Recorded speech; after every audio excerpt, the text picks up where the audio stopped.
Phelan Mistral's day started with the kind of disaster that even a caffeinated optimist would struggle to paint in a positive light.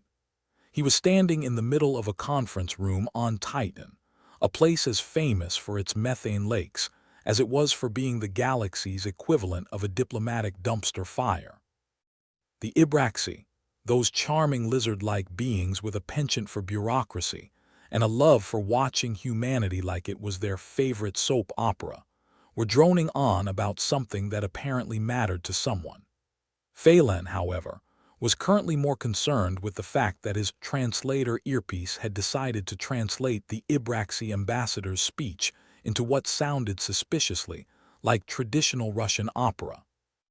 Not that Phelan was particularly interested in knowing the content.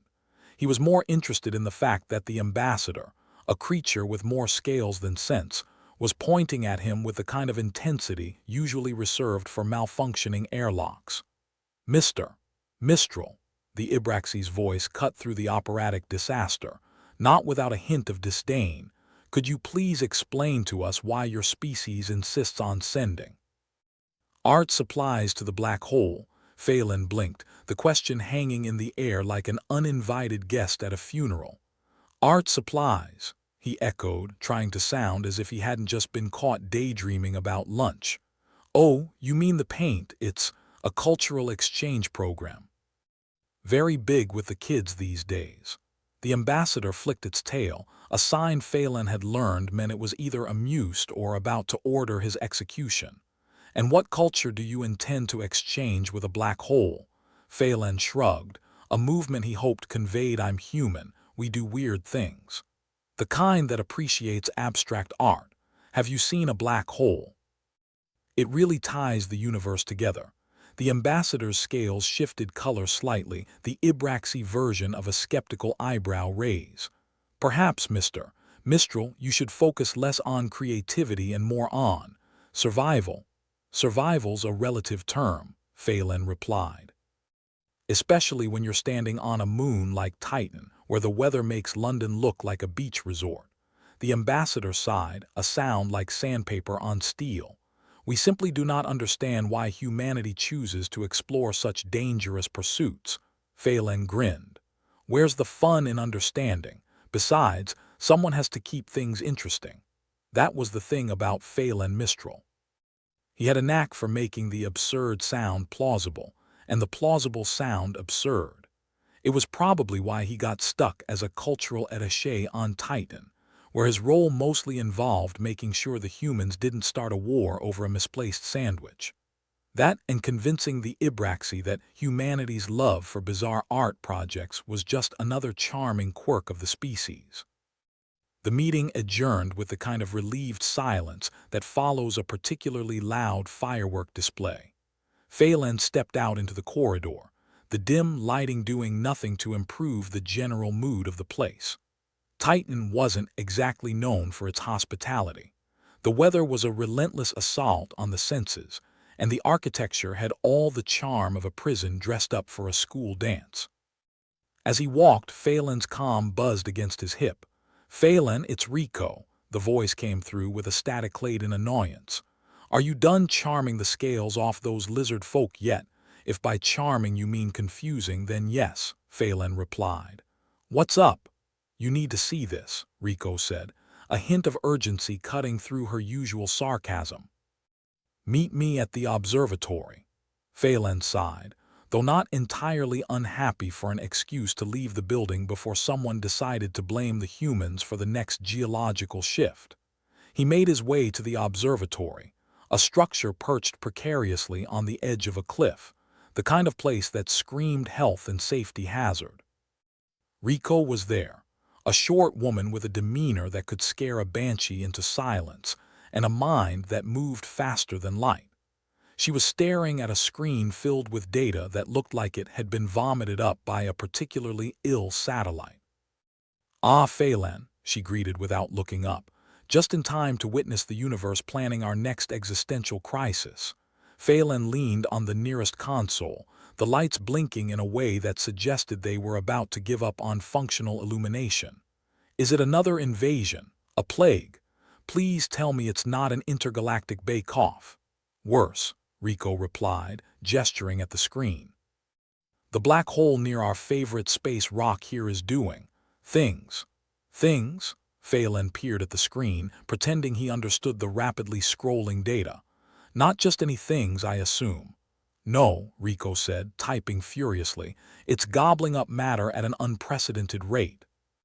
And before you ask, yes, faster than my aunt at a buffet.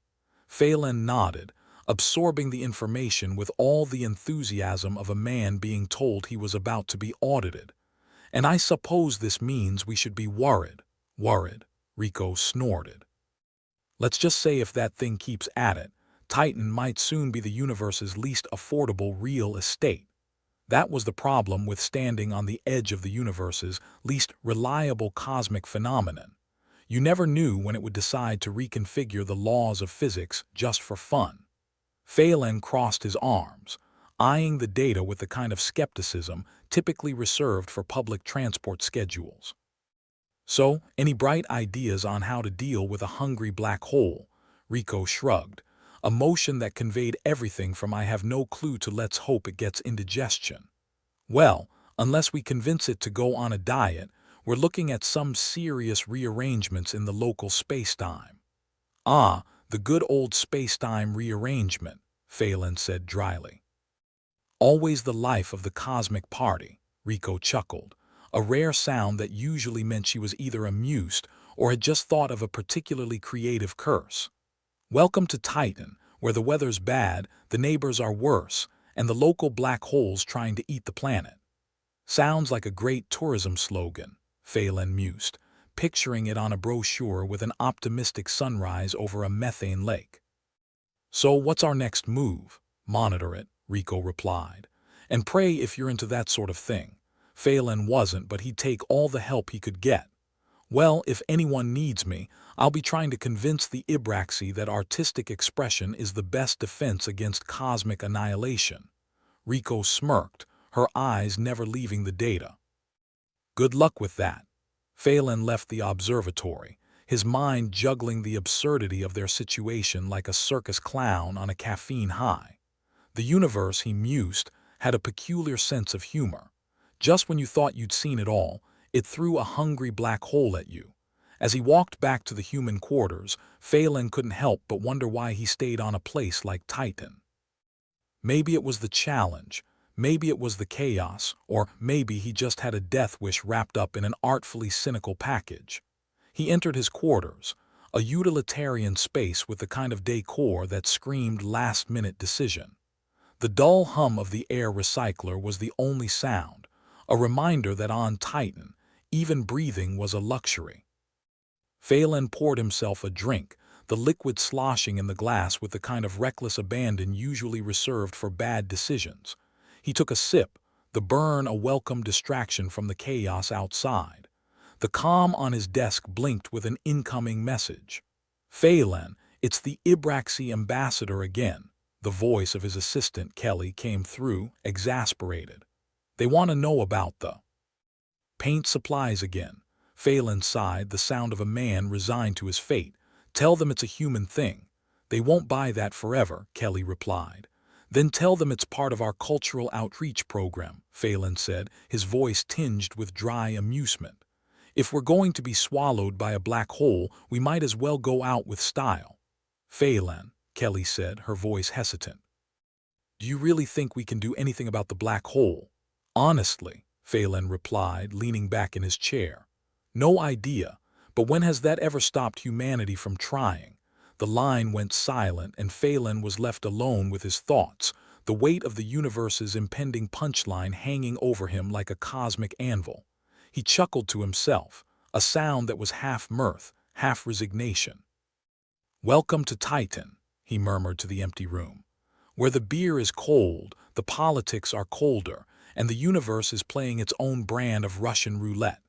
Phelan leaned back, staring at the ceiling and wondering just what tomorrow would bring. Whatever it was, he'd face it with the same mix of sarcasm and stubbornness that had gotten him this far. After all, if humanity was going to dance with destruction, it might as well do it with humor as its partner.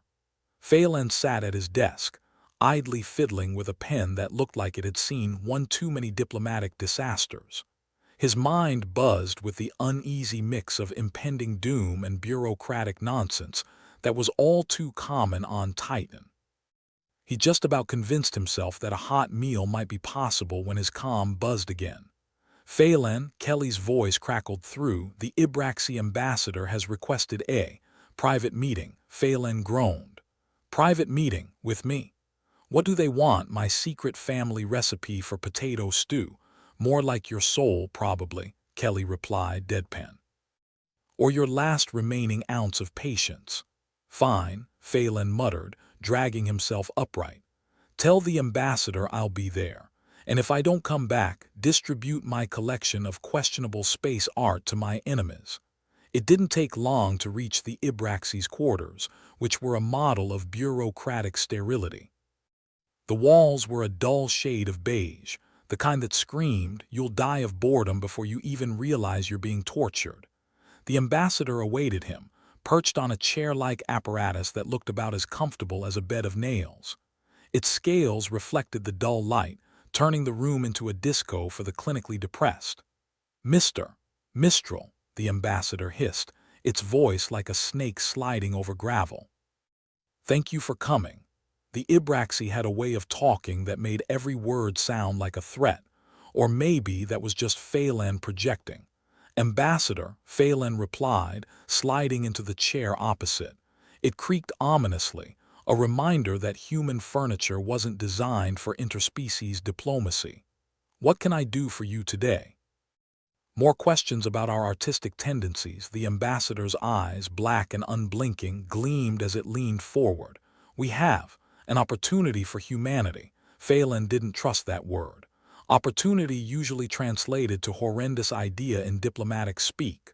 Oh, do tell. You see, the ambassador continued, your species has a certain flair for the unpredictable. This is of great interest to us. Phelan raised an eyebrow, trying not to laugh. Unpredictable, that's just a fancy way of saying completely illogical, right? The ambassador's tail twitched, a sign Phelan now recognized as Ibraxi laughter. Precisely. It is this unpredictability we wish to harness. Harness? The word slipped out before Phelan could stop himself. You're not talking about putting us in little human-sized yolks, are you, metaphorically speaking, the ambassador said, unbothered. Your creative outputs are highly prized. We believe they could play a crucial role in stabilizing the black hole's activity. Phelan blinked. You lost me at stabilizing. You want to use art to stop a black hole. That's like trying to fix a leaky pipe with a sonnet. The ambassador inclined its head. We have data suggesting that directed human creativity could influence the gravitational anomalies. Phelan leaned back, crossing his arms. And by directed you mean? We will need humans dedicated to producing this creativity. Permanently. Permanently. The word hung in the air, cold and heavy. Diplomatic speak for we'll take what we want and you can't do a damn thing about it. I'm guessing this isn't voluntary, Phelan said, his voice as dry as Titan's dust storms. The ambassador's smile was all teeth and menace. We would ensure your species contributes. Willingly, of course. Phelan's stomach twisted. So that was their game. Enslave humanity under the guise of collaboration. He stood, the chair screeching in protest. I'll need to talk to my superiors about this generous offer. Of course, the ambassador replied, its voice dripping with false politeness. But do remember, Mr. Mistral, time is of the essence. Phelan left the room, his mind racing faster than the Ibraxi's ridiculous demands. This wasn't just art supplies to a black hole. This was a noose tightening around humanity's neck.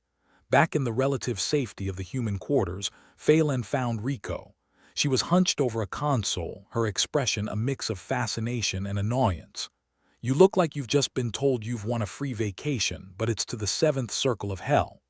Close enough, Phelan said, dropping into the chair beside her. The Ibraxi want to use our creativity to control the black hole. Rico's eyes widened. You're joking. I wish I were, Phelan replied. They want us to become their creative slaves. Rico pushed back from the console, her face turning stormy. And they believe we'll just go along with this. That's the general idea, Phelan said. They think our eccentricity can be harnessed for cosmic stability, Rico snorted. They clearly don't know humans well. Sadly, they know enough to think they can manipulate us, Phelan said. We need to figure out how to convince the rest of the staff to take this seriously, before the Ibraxi start chaining us to easels. Rico nodded, her expression fierce. We need a plan. Fast. As if on cue, Kelly burst in, her face a mask of barely contained panic. Phelan, there's a lockdown. Lockdown? Phelan echoed, his pulse quickening. What's going on? Kelly waved a hand, frazzled. All exits sealed, comms restricted. They say it's for our safety. Phelan exchanged a grim look with Rico. Looks like the Ibraxi are tightening the screws. Rico stood, a determined glint in her eyes. Then we need to get creative, ironically. Phelan grinned despite the situation. I like the sound of that. Let's see how they handle unpredictability. The human quarters buzzed with nervous energy. People clustered in small groups, whispering anxiously. Phelan and Rico moved among them, spreading their message. Caution, defiance, preparation. Phelan found himself in a corner with a group of engineers, their expressions pensive. I don't suppose any of you know how to hack Ibraxi systems. One of them, a wiry man named Dex, raised an eyebrow. Hacking alien tech isn't exactly in my job description, but we might be able to scramble their signals. Good, Phelan said. We need to find a way to communicate without them listening in. Dex nodded, already scribbling notes. I'll see what we can do. But it'll take time. Time is something we've got in short supply, Phelan replied. Do what you can. Rico reappeared, holding a makeshift map of the embassy. I've identified some weak spots in their security. If we can exploit them, we might be able to regain some control. Phelan studied the map, hope kindling in his chest. Then let's get to work. Hours passed in a blur of whispered plans and makeshift preparations. The air was thick with tension, but also a sense of camaraderie, a reminder that humanity had always thrived on chaos. Phelan stood on a table, addressing the gathered staff. Listen up. The Ibraxi think they can use us as pawns, but they are forgetting one crucial thing. We're human. We don't play by anyone else's rules but our own. A ripple of agreement ran through the crowd. Phelan continued, we'll hold our ground, keep our creativity our own, and remind them that we're not just an eccentric species. They can't predict how we'll bite back. Rico joined him, voice steady and strong. We'll show them that humanity isn't just a resource to be exploited. We're a force to be reckoned with. The crowd cheered, their fear transforming into something powerful, resolve. As the lockdown stretched on, Phelan found himself reflecting on the absurdity of it all. Who would have thought they'd be fighting for their right to paint in the middle of space against lizard-like bureaucrats?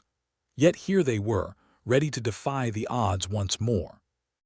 Phelan looked around at his colleagues, their faces filled with determination. They were an odd bunch, but they were his odd bunch. And in the end, that was all that mattered. The Ibraxi might have had their plans, but humanity had something far more unpredictable, the stubbornness to survive, and the audacity to laugh in the face of annihilation. In the quiet moments before their plan began, Phelan allowed himself a small smile. The universe might be a cosmic joke, but at least they were laughing. Welcome to Titan, Phelan murmured to himself, watching as his team prepared to take on the universe once more. Where the air's toxic, the water's worse, and our sense of humor is our greatest weapon. And with that, they stepped into the unknown, ready to face whatever madness awaited them beyond the stars. The plan, if you could call it that, was a product of desperation and caffeine. Phelan leaned against the cold metal wall, squinting at the holographic display that flickered like a dying star. It showed a chaotic mess of lines and symbols, part strategic diagram, part artistic lunacy. All right, Phelan said, addressing the ragtag assembly of misfits he called his team. We're going to communicate through dance. Silence hung in the air like a bad smell. Aurea, whose analytical mind could probably calculate the end of the universe in her sleep, raised an eyebrow. Dance, you're serious. As serious as a heart attack, Phelan replied. The Ibraxi don't understand dance. To them, our flailing limbs just look like we're having a seizure, which is what makes it perfect, Jax added, his tactical brain already mapping out choreography like it was a battle plan. We can encode messages in the movements without them being the wiser. Rico shook her head, her skepticism practically radiating off her. This is the stupidest thing I've ever heard. Welcome to the club, Phelan said with a shrug. But it's all we've got. The team gathered in the vast expanse of the recreation chamber, an ironic name, considering the only recreation anyone had seen in there was dodging flying debris during zero-G soccer matches. The floor was cleared, save for a few pieces of furniture pushed to the side, and the air was filled with an expectant tension. Jax, ever the pragmatist, stepped forward with a handheld device. All right, folks, we'll use this to program our movements. Think of it like a dance instructor from hell. Aurea frowned, arms crossed. And what exactly are we communicating through interpretive dance? Our grocery lists. Phelan gave her a wry grin. More like keeping tabs on the Ibraxi. If we can signal to each other without them catching on, we might stay a step ahead. Or a leap and a pirouette, Jax muttered, tapping at his device with a scowl. The first attempt was less than elegant.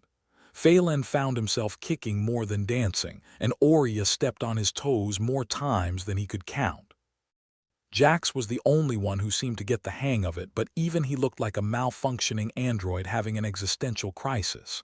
This isn't dancing, Rico complained, arms flailing like she was warding off invisible bees. This is a massacre. Hey, creativity is messy, Phelan replied, dodging a particularly wild swing from Aurea. Besides, I think we're getting somewhere. And they were, sort of. After several more attempts, the chaos began to form a pattern. It wasn't Swan Lake, but it was enough to pass as a conversation, more or less. Meanwhile, the Ibraxi were watching. Not openly, but Phelan could feel their eyes, or whatever they used for eyes, on them. The thought was unnerving, like having a predator study you through the brush. But he kept moving, kept dancing, because humanity was nothing if not stubborn. As they practiced, the news from outside grew worse. The black hole's gravitational pull was starting to mess with Titan's environment in ways that were less than pleasant. Storms raged with a new ferocity, the skies turning an ominous shade of gray that made Phelan's insides twist in apprehension. Looks like the universe is having a tantrum, Jax observed dryly, glancing up at the display showing the swirling chaos outside. Phelan nodded, his expression tight. Which means we need to move faster. If the Ibraxi's plan involves us all going abstract, we need a countermeasure. Think they'll let us put on a show? Aurea asked, sarcasm dripping from her words like poisoned honey. Phelan chuckled, though there was no humor in it. They might, just not the kind we'd like. Despite the absurdity of it all, the team kept at it. Dance practice became a bizarre mix of espionage and aerobic exercise, with each spin and jump carrying a hidden message. The Ibraxi watched, their expressions inscrutable, but Phelan took solace in the fact that they couldn't decipher the chaotic movements. On the third day of practice, Phelan noticed something strange. The Ibraxi weren't just observing, they were writing, or at least making notes. Ambassador Slith, as Phelan had taken to calling him, seemed particularly interested, flicking its tongue in an alien gesture that probably wasn't approval. Looks like they are onto us, Rico said, wiping sweat from her brow. Should we be worried? About as worried as a mouse in a snake pit, Phelan replied, checking the time. But that just means we're doing something right. The dance routines became more intricate, more coded. The team moved with a purpose that belied the absurdity of their circumstances. And yet, despite everything, they began to develop a rhythm, a unity. Perhaps madness had a method after all. Think the Ibraxi will figure it out? Aurea asked between breaths, her eyes scanning the room for any sign of their alien overseers. Probably, Phelan admitted. But by then we'll have something bigger planned. Like what? Rico asked, crossing her arms over her chest. Phelan grinned, but it was more a baring of teeth than a smile. Like making sure humanity doesn't end up as cosmic painters for hire. The pressure mounted as they kept on dancing, the threat of disaster lurking ever closer. The Ibraxes' interest was piqued, and Phelan knew time was running out to make their move. "Jax," Phelan said one evening after practice, rubbing a sore shoulder. "Think we can use their systems against them?" "If we can get a message out," Jax nodded, cutting him off. "I've been working on it. Dex has been a help scrambling their signals. We might have a window soon." "Good," Phelan replied. "We need to coordinate with Earth, get them on the same page." "And if the Ibraxi catch on?" Oria asked, her voice a quiet counterpoint to the chaos. Phelan shrugged, though the weight of it all pressed heavily on him. "Then we dance a little faster." As the day of their planned message approached, the black hole's effects intensified. Titan's environment grew increasingly hostile, the ground shaking with a ferocity that left Phelan and his team stumbling in their steps. "Feels like the universe is trying to shake us off," Rico muttered, steadying herself against the wall. "Let's hope it doesn't succeed," Phelan replied, glancing at the clock. "Time's almost up." The final practice session was tense, the air thick with unspoken fears. Phelan watched his team, their movements more fluid than he'd ever imagined possible. Whatever happened next, he knew they were ready. The Ibraxi gathered to watch, their intent impossible to read. Ambassador Slith's gaze was particularly piercing, a reminder of the stakes. Phelan took his position, the rest of the team following suit. The music started, an old Earth tune they'd adapted for their purposes. Each movement was precise, each step loaded with meaning. As their dance unfolded, Phelan felt a connection to his team he'd rarely experienced. The world might be falling apart, but in that moment they were united, defiant in the face of cosmic absurdity. And then, in the midst of their performance, Jax gave the signal. Phelan's heart skipped a beat. This was it, the window they'd been waiting for. The team shifted, their dance taking on a new intensity. It was a message, a plea for help, woven into the rhythm of their movements. The Ibraxi watched, seemingly unaware of the hidden communication. The routine ended and Phelan held his breath, waiting for something, anything, to happen. The Ibraxi remained still, their expressions inscrutable. And then, just as he was beginning to doubt, a flicker of acknowledgement passed through their ranks.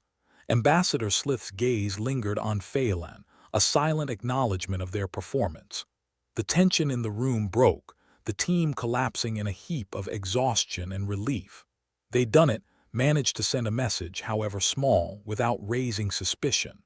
Phelan glanced at his team, their breathless laughter a balm to his frayed nerves. The black hole might still threaten Titan, but for now they had a fighting chance. As they regrouped, Phelan's thoughts turned to Earth, to the hope that their message would reach the right people. It was a small hope, but it was all they had.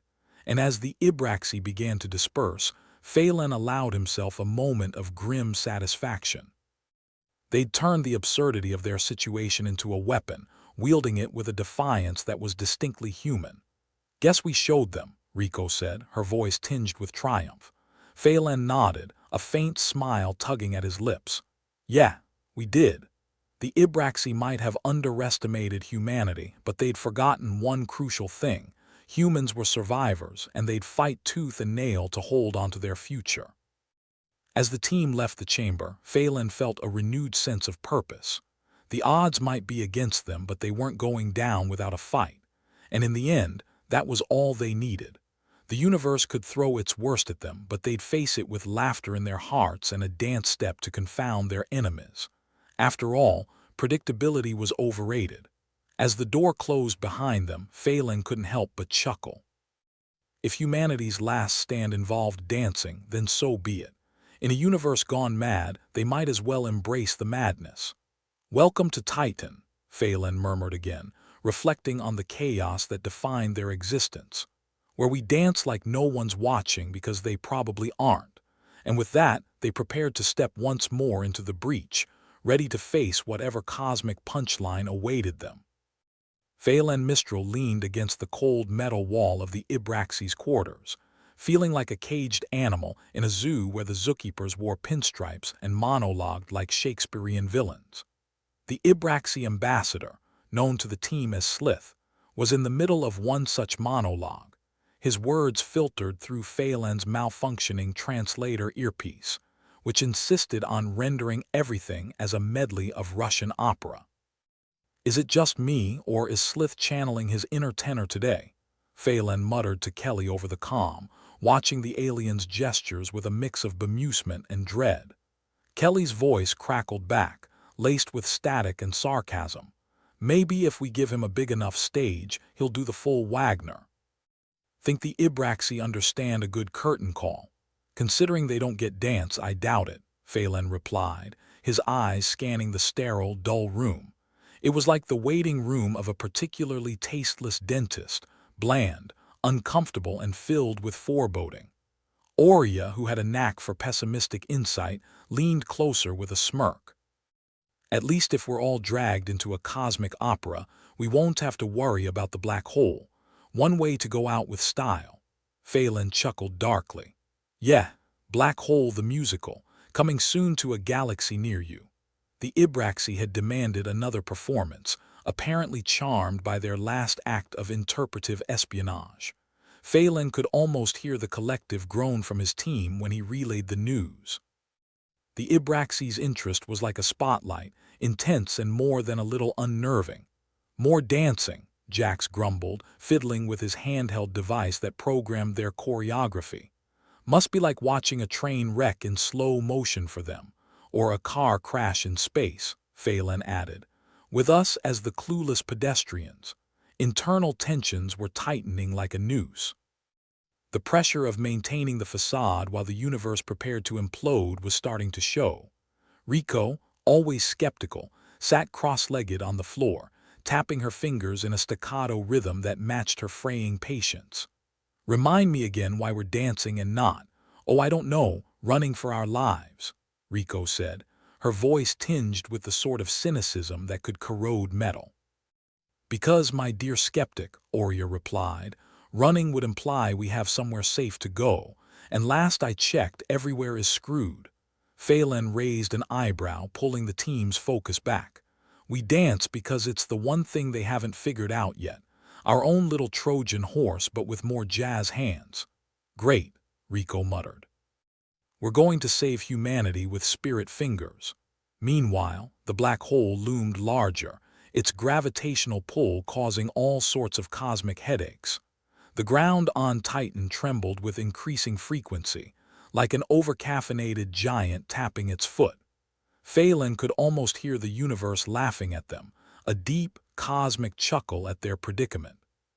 "Feels like the universe has got it in for us," Jax observed, casting a wary glance at the holographic display. It was a mess of lines and symbols, flickering like a bad dream. "Think they sell insurance for existential crises?" "Only if you've got coverage for acts of gods and alien curiosity," Phelan quipped, though his smile didn't quite reach his eyes. As the day of their next performance approached, the atmosphere grew tense. Practicing their coded choreography felt like rehearsing for the world's most awkward talent show. And all the while, Slith and the other Ibraxi watched, inscrutable in their judgment. "Why do I feel like we're the entertainment at a really exclusive alien dinner party?" Aurea said, adjusting her stance with the practiced precision of someone who'd rather be anywhere else. "Probably because we are," Phelan replied, checking the time. Each tick was a reminder that the black hole wasn't going to wait for an encore. The team gathered, their movements mechanical at first, then gaining fluidity as the music started. Each step was planned, each gesture a message. Phelan felt the absurdity of it keenly, a bunch of humans dancing for their lives. But absurdity was their ally here, the chaos a cloak for their intent. As they moved, Phelan noted the Ibraxi's reactions, or lack thereof. Slith watched with that same inscrutable expression, his alien eyes a puzzle of intent and interest. Did he know? Was he aware of the messages woven into their dance? "Keep it together," Phelan whispered, more to himself than anyone else. Just a little longer, but keeping it together was easier said than done. Tensions among the team simmered like a pot about to boil over. They were tired, frustrated, and running on fumes. The black hole's increased anomalies only added to the stress, the threat of disaster hanging over them like a guillotine. Just once I'd like to deal with a crisis that doesn't involve quantum physics or the potential end of the world, Rico said, her voice dry with sarcasm. Is that too much to ask? Phelan shrugged, his smile a grimace. In this line of work, probably. Phelan, Kelly's voice cut through the calm, a welcome distraction. We've got a potential window. Jax has been working on the system. We might get a message through if we time it right. It was the best news he'd heard all day. Thanks, Kelly. Tell Jax to keep on it. We're going to need every trick we can get. The dance continued, each moment a gamble. Phelan's mind spun with the possibilities, each more daunting than the last. The Ibraxy's demand for performances was relentless, their interest more than just curiosity. It was an obsession. What do you think they want with us? Aurea asked during a break, her eyes shadowed with fatigue. Maybe we're the universe's version of reality TV, Phelan suggested, though the thought made his skin crawl. Or maybe they just like watching us squirm. Either way, it doesn't change the fact that we're stuck on stage, Rico pointed out. And the audience isn't exactly throwing roses. Phelan nodded, the weight of their situation pressing down on him. The black hole, the Ibraxy, the messages, they were all threads in a tangled web, each one pulling them closer to an uncertain fate. We'll get through this, he said, more to himself than anyone else. We've got to. The next performance loomed, the Ibraxy's interest intense and unwavering. Phelan felt the pressure like a physical presence, the knowledge that one wrong step could unravel everything. Just another day in paradise, he muttered, squaring his shoulders as they prepared to take the stage once more. The team moved with a grim determination, their steps speaking a language only they understood. It was a dance of defiance, a message in movement that defied the chaos around them. And as Phelan led his team, he couldn't help but think that in a universe gone mad, their dance was not just a message, it was a declaration. All right, let's show them what humanity's made of, Phelan said, his voice a rallying cry. Let's dance like the gods are watching. And with that they stepped onto the stage once more, ready to face whatever cosmic joke awaited them. Phelan Mistral was beginning to understand why people went mad in isolation. The Ibraxy had announced a complete lockdown, no communications in or out. The message had come with all the subtlety of a nuclear warhead wrapped in a love letter, delivered by Slith, who somehow managed to look smug, even when his face was an unreadable mass of tentacles. Great, Phelan muttered, leaning against the cold, unforgiving wall of the Ibraxy's sterile quarters. They've decided we're Broadway's newest shut-ins. Kelly's voice crackled through the calm. You mean we're trapped in alien detention with no hope of parole? Oh, joy. I was worried things were getting too easy. Right. Phelan replied, sarcasm wrapping around his words like a comforting blanket. I was just thinking how much I missed the feeling of impending doom. Aurea joined in, her tone dry as sandpaper. Isolation, a black hole, and alien overlords who can't tell a pirouette from a pucka. What more could we ask for? A nice cup of tea, perhaps. Rico, ever the skeptic, crossed her arms, her eyes narrowing like a hawk sizing up a particularly unappetizing prey. I'd settle for a decent Wi-Fi signal. The reality of their situation was as bleak as a goth's wardrobe. The Ibraxy had cut them off from Earth, leaving them adrift in a universe that seemed hell-bent on ending in the most inconvenient way possible. The encoded dances were their only hope, a flimsy lifeline made of rhythm and desperation. Speaking of dances, Jax chimed in, not looking up from his handheld device. I've revised the choreography. It should be just obscure enough to fly under the Ibraxy radar but clear enough for Earth to get the message. Phelan nodded, trying to ignore the gnawing anxiety in his gut. Let's hope they're not secretly dance critics. Slith, the alien ambassador with a flair for melodrama, slithered into view, his presence as unsettling as a snake in a kindergarten. His eyes, inscrutable and dull, surveyed them with an intensity that suggested he knew more than he let on. Phelan forced a smile, feeling like a shipwrecked survivor waving at passing sharks. "Good to see you, Slith. We were just discussing our next performance. Any special requests? Perhaps something with a bit more?" Jazz, Slith's translator earpiece crackled ominously, mangling his response into what sounded suspiciously like a death metal ballad. Phelan caught the gist: no special requests, just the usual soul-crushing scrutiny.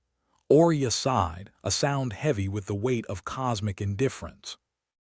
At least they're consistent in their lack of appreciation. The team's morale was lower than a snake's belly in a wheel rut. Even the recreation chamber, usually a haven of zero-G escapism, felt like a prison cell with better lighting. Rico stared at the holographic display, which was glitching like a caffeinated squirt on a sugar high. "What's the plan, Phelan?" "We can't just keep dancing until we drop dead from exhaustion." Phelan rubbed his temples, feeling the beginnings of a headache that promised to be the mother of all migraines. "We keep encoding messages, hoping one gets through. Meanwhile, we entertain our slithery friends and try not to lose our minds." Jack snorted, tapping furiously at his device. "Sounds like a winning strategy. Right up there with juggling chainsaws in a hurricane." Slith watched them with an air of growing suspicion, the kind that suggested he was about to demand a full accounting of their motives, or, worse, their dance techniques. Phelan swallowed hard, the taste of fear bitter on his tongue. "All right, everyone," Phelan said, rallying the team with the enthusiasm of a cheerleader at a funeral. "Let's give them a show to remember." They took their places, the stage a makeshift platform under the cold gaze of their alien audience. The music started, a haunting melody that filled the sterile air with a sense of impending doom. Phelan led the dance, each step a calculated movement in their covert communication. It was a combination of defiance and desperation, a silent plea for help wrapped in rhythm. Their message was simple: we're trapped, we're fighting, we need help. As they moved, Phelan felt the pressure mounting, the weight of their isolation pressing down like a lead weight. They were dancing on the edge of a knife, one misstep away from disaster. And then, in the midst of their performance, something extraordinary happened. One of Jax's new sequences triggered a reaction from the holographic display, a flicker that suggested a deeper understanding of the black hole's behavior. The Ibraxi officials, usually as expressive as a stone statue in a coma, showed a flicker of interest. Slith leaned forward, his gaze more probing than usual. "Did you see that?" Kelly whispered, barely moving her lips. Phelan nodded, his heart pounding. "Yeah. I think we just stumbled on something." The accidental breakthrough was a glimmer of hope in their darkest hour, a hint that their plan might not be as fragile as they feared. It was a reminder that even in the bleakest circumstances, there was a chance for survival. As the music ended and they took their bows, Phelan couldn't shake the feeling that this was the start of something bigger. The universe might be a cruel, uncaring place, but they were still in the game, still fighting. The Ibraxi hadn't won yet. Later, as they regrouped in the recreation chamber, the tension was palpable, a third companion in the room alongside fear and uncertainty. Oria broke the silence first, her voice tinged with a rare note of optimism. "I think we actually made a dent today." Rico raised an eyebrow. "Or we just pissed them off enough to start paying attention." Either way, Phelan said, "We've got their attention. We need to figure out what that glitch meant." Jax was already on it, fingers flying over his device. "I'm analyzing the data now. It's possible we tapped into some kind of feedback loop with the black hole." "Great," Phelan said, feeling a flicker of hope despite himself. "Let's just hope it's not the kind of loop that ends with us sucked into oblivion." Slith's presence loomed at the edge of the room, a silent reminder that their every move was being watched. Phelan met his gaze, a silent challenge passing between them. "We're onto something and they know it," Oria said quietly, her eyes flicking towards Slith. "Good," Phelan replied, squaring his shoulders. "Let them watch. We've got nothing to hide." The isolation was oppressive, the lockdown a constant shadow over their thoughts. but in their darkest hour, they'd found a spark of possibility. It wasn't much, but it was enough to keep them going, enough to fuel their fight. As they prepared for another day of rehearsals and coded messages, Phelan couldn't shake the feeling that the tide was turning. The universe might be a hellscape of uncertainty and despair, but they were still in the game, still dancing. And as long as they had that, they had hope. The next morning, the team gathered once more in the Ibraxi's quarters, ready to perform. The air was thick with anticipation, a palpable tension that set their nerves on edge. Phelan took his place at the head of the group, his expression one of grim determination. "All right, everyone. Let's make this one count." The music started, a haunting melody that echoed through the sterile chamber like a ghostly whisper. As they moved, Phelan felt the weight of responsibility pressing down on him, the knowledge that their performance was more than just a dance, it was a lifeline. Each step was meticulously planned, each movement a message. They danced with everything they had, pouring their hopes and fears into the routine. And then, as they reached the climax of the performance, it happened again. The holographic display flickered, a pattern emerging from the chaos that suggested a deeper understanding of the black hole's nature. The Ibraxi reacted, their interest evident in the way they leaned forward, eyes fixed on the display. Phelan's heart raced, adrenaline surging through his veins. "We're onto something big," Jax whispered, his voice barely audible over the music. Phelan nodded, the implications of their discovery sinking in. They'd uncovered a piece of the puzzle, a key to understanding the black hole's behavior. As the music reached its crescendo and they struck the final pose, Phelan felt a sense of triumph, a flicker of hope that they might just be able to pull this off. The Ibraxi watched them in silence, their expressions inscrutable. But Phelan knew they'd made an impact, that their performance had resonated in a way none of them had anticipated. Back in the recreation chamber, the team was buzzing with energy, the breakthrough fueling their resolve. "We did it," Aurea said, her voice tinged with disbelief. "We actually did it, it's a start," Phelan replied, his mind racing with possibilities. "We need to figure out what that pattern means, how it relates to the black hole." Rico crossed her arms, a thoughtful expression on her face. "And what about the Ibraxi? What's their play in all this?" "We don't know yet," Phelan admitted, "but we're getting closer. We just need to keep pushing." The team was united, their shared goal a beacon in the darkness. They were isolated, cut off from Earth, but they had each other, and that was enough. As they prepared for another day of rehearsals and encoded messages, Phelan couldn't shake the feeling that they were on the verge of something big. The universe might be a cruel, uncaring place, but they were still in the game, still fighting. And as long as they had that, they had hope.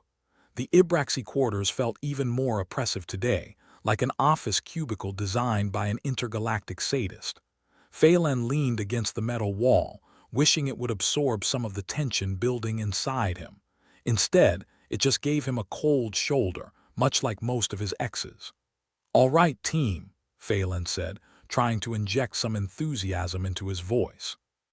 He failed spectacularly. "Today, we cracked the code. Jax, you sure that new sequence isn't just your attempt at interpretive jazzercise?" Jax barely looked up from his device, fingers dancing across the screen like it owed him money. "Hey, I'd be offended if it wasn't true, but trust me, there's something here. The black hole's rhythm, it's like it's singing a cosmic lullaby. More like a cosmic death metal jam," Kelly chirped through the comms, her voice crackling with the static of intergalactic bureaucracy. "Just make sure it doesn't end with us headbanging our way into oblivion." Phelan couldn't help but chuckle. "That's the spirit. Aurea, what's your take?" Aurea stood with her arms crossed, her eyes as dry as her tone. "My take? We're like flies trying to outsmart the fly swatter. But if Jax can make sense of this chaos, I'd say we've got a shot at living to dance another day." Rico was less optimistic, her skepticism sharper than a rusty shiv. "And what about Slith? Our tentacled friend might be onto us." "Let him watch," Phelan said, channeling bravado he didn't quite feel. "If we're lucky, he'll get bored and find a new hobby. Knitting, maybe." The holographic display flickered ominously, a reminder that the stakes were higher than a stoner on a Friday night. As Phelan looked at the glitching display, the chaotic lines suddenly seemed to form a pattern. It was subtle, like the punchline of a joke only someone who just survived a car crash could appreciate. "Holy crap," Phelan muttered, his heart skipping a beat. "I think I see it." The team crowded around, peering at the shifting lines. Jax tapped a few commands into his device, enhancing the image. "It's like the black holes shifting in response to our movements. We might be able to predict its behavior. Or at least not end up as cosmic spaghetti," Kelly added helpfully. Phelan rubbed his temples, trying to wrap his mind around the implications. "If we can decode this pattern, we might have leverage, enough to negotiate our way out of this mess. Assuming the Ibraxi don't catch on and decide to make us permanent residents," Oria pointed out.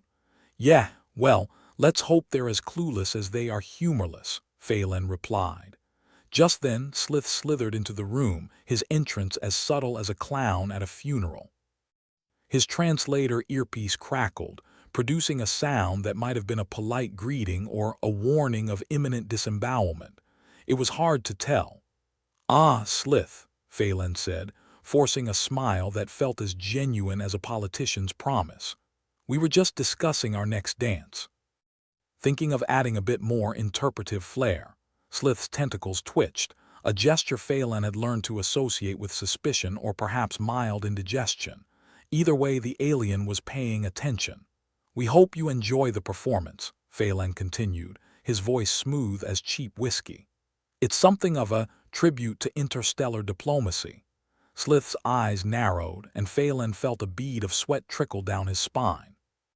The Ibraxi diplomat gave a non-committal nod, probably mentally cataloging all the ways humans were inferior to his species. Once Slith slithered away, Oria let out a breath she'd been holding. "That was close." "Too close," Phelan agreed. "We need to be more careful. If they catch wind of what we're doing, they'll likely treat us to a tour of their finest prison facilities." Rico snorted. "And here I thought they'd make us honorary citizens." "Yeah, honorary citizens with a lifetime sentence," Kelly added. Phelan shook his head, trying to focus. They were on the edge of something big, but there was no room for mistakes. As they prepared for their next performance, the team fell into a tense silence, each of them lost in thought. Phelan could feel the weight of leadership pressing on him, threatening to crush him like an overripe tomato. The music started, a haunting melody that fit their situation like a glove, if the glove was made of barbed wire and existential dread. Phelan led the dance, each movement a coded message that only the desperate or the insane would understand. Mid-performance, the holographic display flickered again, the pattern clearer this time. It was like staring into the abyss and having it wink back at you. Slith and his fellow Ibraxi watched intently, their expressions as inscrutable as a poker player's during the final table showdown. Phelan hoped their interest was purely academic and not the prelude to something more sinister. As the performance ended, the team took their bows, each of them feeling the adrenaline rush of a narrow escape. The Ibraxi's reaction was subdued, though Phelan could swear he saw a tentacle twitch in what might have been approval. Back in the recreation chamber, the tension was almost palpable, like a bad smell that refused to dissipate. Phelan gathered the team, his mind racing with ideas and half-formed plans. "All right," he began, "we've got a lead, but we need to act fast. If the Ibraxi get even a whiff of what we're up to, we're toast." "Burnt toast," Kelly added, "the kind that sets off the smoke alarm at 2 in the morning." "Exactly," Phelan said. "We've got to figure out what this pattern means and how we can use it to our advantage." Jax was already working, his device a blur of activity. "I'm on it. Give me a few hours and I might be able to give us something concrete." Oria nodded, her expression determined. "We're counting on you, Jax." Rico leaned back, arms crossed. "And what about Slith? He's been watching us like a hawk. An alien hawk with too many tentacles." Phelan sighed, rubbing his temples. "I don't know, but we need to be ready for anything. If we can decrypt this pattern, we might have a bargaining chip." The team fell silent, each of them contemplating the enormity of their task. They were isolated, trapped in a hostile environment with no guarantee of rescue. But they were also resourceful, clever, and just desperate enough to pull off a miracle. As they prepared for another rehearsal, Phelan couldn't shake the feeling that they were running out of time. The universe was a vast, uncaring place, and they were just a tiny speck caught in its endless cycle. But even in the darkest night, there was a glimmer of hope. And sometimes, a glimmer was all you needed. The next day dawned with all the subtlety of a freight train, the oppressive atmosphere in the Ibraxi quarters doing little to improve Phelan's mood. He was nursing a headache that felt like it was trying to make its way out of his skull with a pickaxe. Jax was already at work, eyes glued to his device as if it held the secrets of the universe. "I've got something," he said, voice tinged with the excitement of a kid who'd just found a hidden level in a video game. Phelan perked up. "What is it?" "The pattern," Jax said, gesturing to the chaotic lines on the holographic display.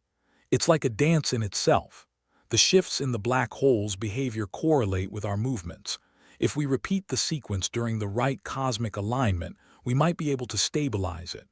Phelan felt a thrill of hope, tempered by the knowledge that their plan was about as solid as a politician's promise. "And what happens if we screw it up?" Jax shrugged, a grin playing on his lips. "Worst case, we end up as a cautionary tale in some Ibraxi textbook. Let's aim for best case," Phelan said, clapping Jax on the shoulder. "Good work." Aurea leaned in, her voice low. "And the Ibraxi? They won't just sit back and let us dance our way to freedom." "We'll deal with them," Phelan promised, though how he wasn't quite sure. As if on cue, Slith entered, his arrival as subtle as a clown car at a funeral. His translator earpiece spat out a garbled greeting, which Phelan took as a sign that the alien diplomat was in an unusually good mood. "Slith," Phelan said, forcing a grin that felt like it might snap his face in half. "We've got a special performance lined up for you today, something truly out of this world." Slith's tentacles curled in what might have been anticipation or a mild allergic reaction. Either way, it was clear he was interested. As the team took their places, Phelan felt the familiar tension settle over him like an old, unwelcome friend. The music started, a haunting melody that filled the sterile air with a sense of foreboding. This was it, their final, desperate gamble. Each movement had to be perfect, each step a calculated risk in their high-stakes game of cosmic chess. The holographic display responded, the pattern emerging with startling clarity. It was a dance within a dance, a symphony of chaos that only they could hear. Phelan led the team, his focus razor-sharp as they executed the sequence. It was a performance of defiance, a silent scream against the void that threatened to consume them. The Ibraxi watched, their expressions unreadable. But Phelan felt a shift, a subtle change in the atmosphere that suggested their plan might just work. As the music reached its climax, Phelan felt a surge of adrenaline, a heady mix of fear and exhilaration. This was it, their moment of truth. The performance ended and the team held their final pose, breathless and exhausted. The Ibraxi remained silent, their reaction unreadable. Back in the recreation chamber, the team was buzzing with nervous energy. They'd done it. Against all odds, they'd pulled off the impossible. "We did it," Aurea said, her voice filled with disbelief. "For now," Phelan said, though he couldn't hide the smile tugging at his lips. "We've got a chance. Let's not waste it." The team was united, their shared goal a lifeline in the darkness. They were isolated, cut off from Earth, but they had each other, and that was enough. As they prepared for the next phase of their plan, Phelan couldn't shake the feeling that they were on the verge of something big. The universe might be a cruel, uncaring place, but they were still in the game, still fighting. And as long as they had that, they had hope. Phelan stood at the center of the recreation chamber, staring at the sterile expanse with the same enthusiasm one might reserve for a tax audit. The place had all the warmth of a morgue and about as much charm. It was perfect for their next harebrained scheme. Kelly's voice crackled through the calm, her usual buoyant humor tinged with urgency. "So, boss, How suicidal is this plan on a scale of 1 to we're already dead? Somewhere between please make sure my cat gets fed and did anyone remember to update their will, Phelan replied. But it's our best shot. Aurea leaned against the wall, arms crossed, her expression a mix of skepticism and resignation. Best shot? That's comforting, like being told your parachute might work if you flap your arms hard enough. Hey, at least we've got a plan, Jax chimed in, fiddling with his device. He was working with the kind of intensity you usually only saw in people defusing bombs or trying to complete a jigsaw puzzle with missing pieces. Rico, ever the pessimist, grunted from his position slouched in the corner. If this was a movie, the next scene would involve us being sucked into a void while the credits roll. You're forgetting the part where the courageous heroes make a miraculous escape, Phelan said, trying to sound more confident than he felt. There was no ignoring the fact that their current predicament had inspired a new appreciation for gravity's lethality. Slith materialized like a bad thought, his tentacles twitching with what might have been anticipation or just a serious itch. His translator issued a noise that sounded like a cat being strangled, the Ibraxi equivalent of a polite inquiry, Phelan assumed. We've got something special for you today, Slith, Phelan announced, trying to sound like a carnival barker rather than a man leading his team into the jaws of cosmic uncertainty. A performance that's out of this world. Slith's eyes narrowed, skepticism radiating from him like bad cologne. He gestured for them to begin, probably eager to see if humans could indeed dance their way out of an existential crisis. The team assembled, each member wearing a look of determination that was either inspiring or deeply concerning, depending on your perspective. The music began, an eerie melody that seemed to reverberate off the walls like a ghost with a grudge. As Phelan led the dance, he couldn't help but marvel at the absurdity of their situation. Here they were, a ragtag group of misfits attempting to communicate with an alien species through what amounted to interpretive ballet. It was as ridiculous as it was ingenious, and just stupid enough to work. Each movement was meticulously choreographed, a silent dialogue written in the language of limbs and gravity. They danced with the desperation of people who knew their lives depended on the accuracy of their footwork. It was like trying to defuse a bomb while blindfolded, using only the power of jazz hands.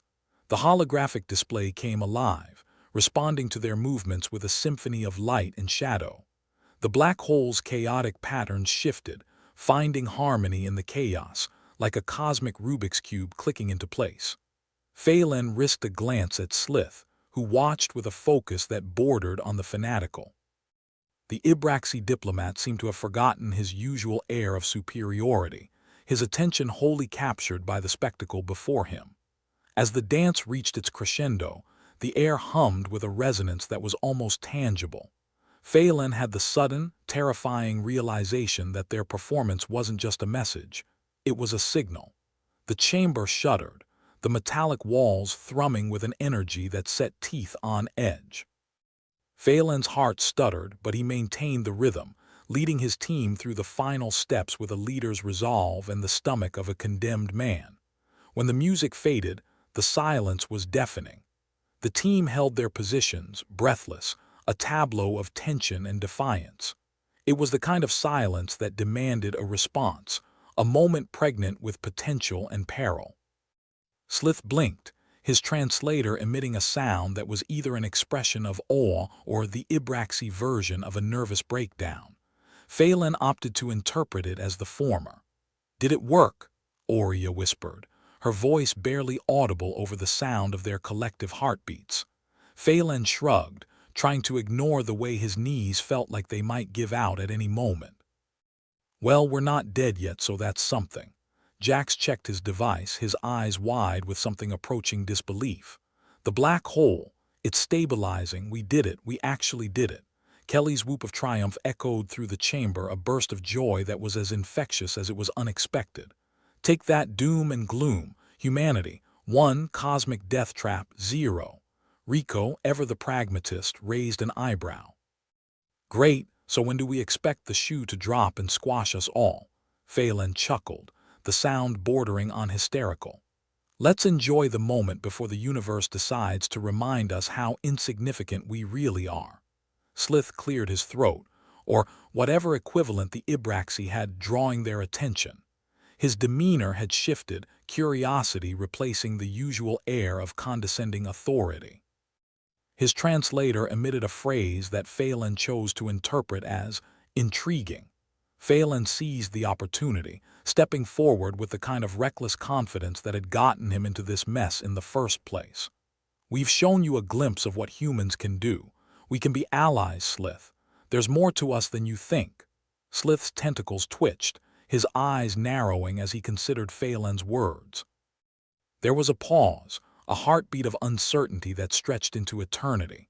Then, with a gesture that was almost imperceptible, he nodded. Phelan felt a rush of relief, mingled with disbelief. They'd done it. Against all odds, they'd turned a performance into a negotiation, an alliance forged in the crucible of desperation and creativity. As the team gathered around, the weight of their accomplishment settled on Phelan's shoulders. He met each of their gazes, seeing the same blend of exhaustion and triumph mirrored in their eyes. "We did it," Aurea said, her voice tinged with awe. "We actually did it." "For now," Phelan cautioned, though he couldn't suppress the grin that crept across his face. "We've got a second chance. Let's make sure we don't waste it." Jax, always the optimist, clapped Phelan on the back. "Hell of a dance, boss." "A dance to remember," Phelan agreed, feeling the truth of it settle in his bones. They'd faced the void and come out the other side, battered but unbroken. As Slith slithered away to report back to his superiors, Phelan felt a new sense of purpose igniting within him. They'd defied the odds, defied the universe itself, and now they had a chance to shape their own destiny. Rico yawned, stretching with the kind of nonchalance only he could muster in the face of cosmic catastrophe. "So, does this mean we can finally get some decent food around here?" "Dream on," Kelly shot back, her tone light and teasing. "We're still stuck with the intergalactic equivalent of airline peanuts." "Better than nothing," Aurea pointed out, always the realist. "We've survived this far. We can handle a bit of culinary disappointment." As they returned to their quarters, Phelan felt the weight of leadership settling once more on his shoulders. But this time, it was tempered by hope, by the knowledge that they'd achieved the impossible. The universe might be a vast, uncaring place, but they'd carved out a space for themselves within it. They'd proved that humanity was capable of more than anyone, including themselves, had ever imagined. And as Phelan lay down to rest, he couldn't help but think that sometimes, in the darkest moments, the smallest glimmer of hope was enough to light the way. The next few days were a blur of cautious optimism and frantic activity. With the black hole's stability no longer a pressing concern, the team turned their attention to cementing their newfound alliance with the Ibraxi. Phelan found himself in the unfamiliar role of diplomat, negotiating terms with a species that still viewed humanity as little more than a strange curiosity. It was a delicate dance, one he was all too familiar with by now. Slith proved to be an unexpected ally, his initial skepticism giving way to a grudging respect for their tenacity. The Ibraxi ambassador's support was invaluable, a bridge between species that Phelan couldn't have anticipated. Their efforts soon bore fruit. The Ibraxi, intrigued by humanity's creativity and resilience, agreed to open diplomatic channels, a tentative first step toward a future that wasn't quite as bleak as it had once seemed. For the first time in what felt like forever, Phelan allowed himself to hope. They'd faced the black hole and emerged victorious, and now they had a chance to build something new. As he stood in the recreation chamber, watching his team prepare for another performance, Phelan felt a sense of peace settle over him. They'd come a long way from those first tentative steps, and though the road ahead was still fraught with challenges, they no longer faced it alone. "Ready for one more dance?" Kelly asked, her grin infectious. Phelan nodded, feeling the weight of the world lift just a little. "Always." With that, they took their places, their movements a testament to all they'd achieved and all they had yet to discover. And as the music began, Phelan knew that whatever the universe threw at them next, they'd face it together. Because sometimes, in the darkest corners of existence, a little human creativity was all you needed to light the way. As Phelan Mistral watched the Ibraxi's power crumble like an undercooked soufflé, he couldn't help but marvel at the ridiculousness of it all. Here he was, a glorified space janitor turned diplomat, negotiating peace treaties with aliens who probably still thought humans were a few screws loose from a full set. But if life had taught him anything, it was to roll with the punches, especially when those punches were delivered by tentacled diplomats with a penchant for talking like aggressive insurance salesmen. Slith, the Ibraxi ambassador, or, as Phelan secretly dubbed him, Squiddy McSnooty, was looming over a holographic table in the sterile quarters that had become their makeshift diplomatic arena. The cold metal walls seemed less oppressive now, not because they'd changed, but because the threat of the Ibraxi's collective superiority complex had diminished. Funny how not being on the brink of annihilation makes everything seem a tad more hospitable. So, Phelan began, leaning back in his chair with a studied nonchalance that only barely masked his relief. How about we turn this black hole debacle into a joint venture? You know, make space great again. Slith's translator crackled, processing the sarcasm into something more palatable for Ibraxi ears. You propose cooperation. Yeah, cooperation.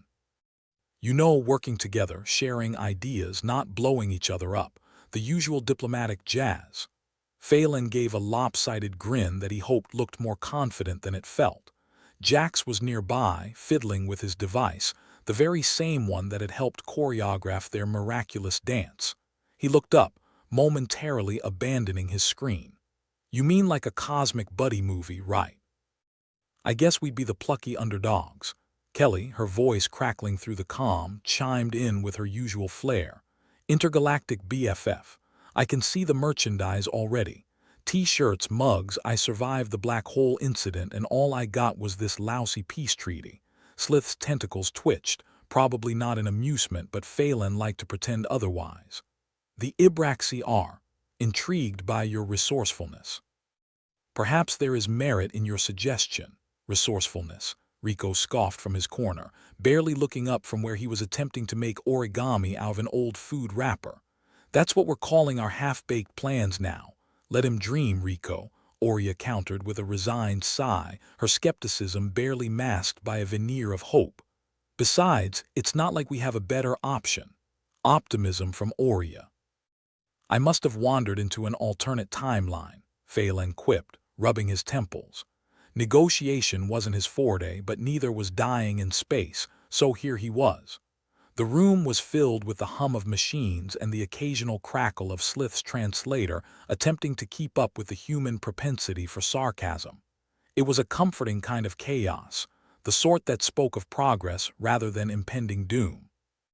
Phelan glanced around at his motley crew, each as unqualified for this as he was, and yet they'd done the impossible because sometimes, just sometimes, madness led to brilliance. Let's cut to the chase, Phelan said, focusing back on Slith. We're looking to establish a research initiative, joint operations, shared discoveries. We solve the mysteries of the black hole together. Slith's eyes, still unsettlingly bulbous, blinked at him. And what of the performances? Ah, there it was. The Ibraxi fascination with human performances was the sort of thing that would make a therapist rich back on Earth, but Phelan was nothing if not adaptable. We can provide a steady stream of entertainment, he assured, waving a hand like it was no big deal. We've got more up our sleeves than just interpretive dances. How do you feel about abstract theater? Maybe a little cosmic improv. They don't know what they are in for, Jax murmured, eyes back on his device, probably already planning their next dance routine. Kelly's voice came through, barely containing her laughter. Let's not forget mime. I hear aliens love mime. Slith, unable to detect the sarcasm, nodded. Very well, we shall consider your proposal. Great, Phelan said, trying not to sound too relieved. Now let's talk specifics. How do we avoid accidentally blowing each other up? The negotiations dragged on, a tedious dance of semantics and posturing that made Phelan long for the simplicity of imminent death. At least with death, there wasn't paperwork. Eventually, Slith slithered away to confer with his superiors, leaving Phelan and the team to bask in the afterglow of a job. Well, if not done, then at least not disastrously botched. "Think they'll go for it?" Aurea asked, arms crossed as she leaned against the wall, a perpetual fixture of skeptical solidarity. "They'd be stupid not to," Phelan replied, though he couldn't quite shake the feeling that they'd just sold the Ibraxi the intergalactic equivalent of a timeshare in the middle of a desert. Jax pocketed his device, his expression one of cautious optimism. "We bought ourselves time. That's more than we had a few days ago." Rico shrugged, his own brand of optimistic nihilism shining through. "I've got a bottle of something vaguely alcoholic back in my quarters. I say we toast to not being dead." "Now you're talking," Kelly chimed in, her voice a crackle of static warmth. "I'll bring the snacks, and by snacks I mean the last of those tasteless protein bars." "Living the high life," Phelan muttered, but he was smiling. It was gallows humor, but it was theirs, and sometimes that was enough to keep the darkness at bay. As they made their way back to their quarters, the oppressive weight of the universe felt just a little lighter. They'd turned a catastrophe into an opportunity, made allies out of adversaries, and bought humanity a chance to prove itself on the cosmic stage. Phelan found himself reflecting on the power of art and unity, two things he'd never given much thought to before their impromptu dance saved their skins. But maybe there was something to it, this idea that creativity could bridge gaps that diplomacy could not. When they arrived, Rico produced his bottle with a flourish, pouring out a round of drinks into mismatched cups. Kelly tossed protein bars to each of them, her aim slightly off but her intentions good. Phelan raised his cup, a grim smile on his face. "To survival," he said, the words heavy with all that they'd been through. "And to improbable victories," Jax added, clinking his cup against Phelan's. Aurea joined in, her tone dry as ever. "And to not screwing up what comes next." Rico lifted his cup last, his expression almost imperceptibly softening. "And to dancing with death and living to tell about it." They drank, the liquid burning in that way that spoke of questionable quality and even more questionable decisions. But it was their toast, their moment, carved out of chaos and uncertainty. Later, as Phelan lay back and stared at the cold metal ceiling, he found himself pondering the future. They were on the brink of something new, something that could redefine humanity's place in the cosmos. The Ibraxi might still see them as oddities, but oddities could be powerful, and a hell of a lot harder to predict. The universe was vast, uncaring, and full of dangers they couldn't begin to comprehend. But maybe, just maybe, they had a shot at carving out their place in it. Not because they were the smartest or the strongest, but because they were something the universe hadn't quite figured out yet, a species that thrived on the impossible. And as Phelan drifted into a restless sleep, he held onto that thought like a lifeline, the promise of tomorrows still unwritten but full of potential. Because in the end, it wasn't about the black holes or the alien threats. It was about what they did with the time they had and the bonds they forged in the dark. And maybe, just maybe, that was enough.